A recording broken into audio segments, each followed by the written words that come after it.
Perkara yang kedua yang lebih serius lagi. Malaysia kini telah melaporkan bahawa Yang Berhormat Ahli Parlimen Ceras telah membuat satu dakwaan yang cukup serius sekiranya laporan itu benar. Di mana Yang Berhormat Ahli Parlimen Ceras telah membuat dakwaan bahawa sepanjang saya menjadi Menteri Wilayah Persekutuan, sebanyak 42 aset bandaraya telah dijual. Ini adalah satu tuduhan yang sangat serius. Ya, sangat serius. Dan bila saya baca dalam komentar-komentar dalam Facebook dan sebagainya, dalam Instagram dan sebagainya, masyarakat di luar sana telah melemparkan berbagai-bagai celaan dan tuduhan terhadap saya. Berpunca daripada kenyataan yang dikeluarkan oleh Yang Berhormat Tan Kok Wai yang menyatakan di bawah 8 bulan saya sebagai menteri, sebanyak 42 aset ataupun tanah bandaraya telah pun dijual. Saya ingin menegaskan di sini, sehingga ke hari ini dan saat ini, tidak ada satu pun permohonan daripada bandaraya yang sampai kepada saya memohon untuk menjual mana-mana aset dimiliki oleh Dewan Bandaraya. Saya ulang, sehingga kepada saat hari ini, saya tidak pernah menerima apa-apa permohonan daripada bandaraya untuk menjual mana-mana aset mereka.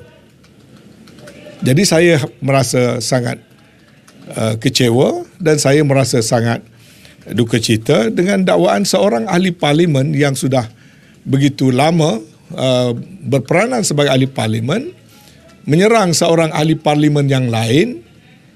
Malah beliau mempunyai peluang dalam parlimen untuk berucap dan bertanya pada saya supaya saya boleh memberikan jawapan, tetapi beliau telah memilih untuk bercakap di luar parlimen. Maka sudah tentulah tindakan di luar parlimen tertakluk kepada undang-undang yang tertentu. Justru saya telah mengarahkan kepada peguam saya untuk mengambil tindakan undang-undang terhadap beliau mengikut jalur dan proses yang sedia ada. Kerana saya memandang serius terhadap tuduhan yang seperti ini, dan saya mengulangi sekali lagi, sepanjang saya menjadi Menteri Wilayah Persekutuan, saya tidak pernah lagi menerima sebarang permohonan daripada bandaraya untuk menjual mana-mana aset mereka. Saya juga nak menegaskan bahawa pada fikiran saya, bandaraya tidak perlu menjual mana-mana asetnya kecuali atas sebab-sebab, kalau mereka ada, sebab-sebab yang kukuh yang sudah tentu perlu kita teliti. Sebagai contoh, kita tahu dalam belanjawan kali ini dan juga sebelumnya, bandaraya tidak diberikan peruntukan-peruntukan untuk menjalankan program-program pembangunan, misalnya dalam hal berkaitan dengan rumah murah dan council homes. Maka bandaraya juga dalam peraturan sekarang, mereka tidak boleh menjalankan joint venture ataupun menjalankan urus niaga. Mereka tidak dibenarkan berniaga.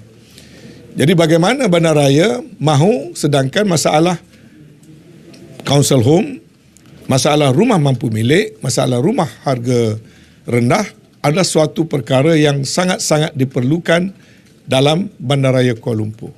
Maka kalau sekiranya bandaraya ingin melaksanakan projek-projek perumahan secara, sebagai contoh, subsidi bersilang misalnya, sebagai cross subsidi dengan tidak ada menggunakan dana kerajaan, mereka boleh monetize aset yang mereka ada sebagai satu kaedah yang biasa.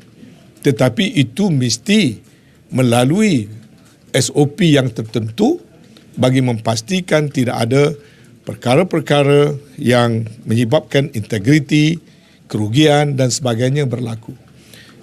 Tapi oleh kerana buat sehingga setakat ini belum ada perkara yang sedemikian, maka tidak perlu saya mengulas lanjut. Cuma memadai dengan saya menyatakan dakwaan yang dibuat oleh Yang Berhormat Tan Kok Wai sangatlah berbau fitnah, menjejaskan reputasi saya, menjejaskan reputasi Dewan Bandaraya Kuala Lumpur, dan ia adalah merupakan satu tuduhan yang berat dan sangat serius, dan saya tidak teragak-agak untuk mengambil tindakan mahkamah berdasarkan kepada atau mengikut kaedah-kaedah yang sedia ada.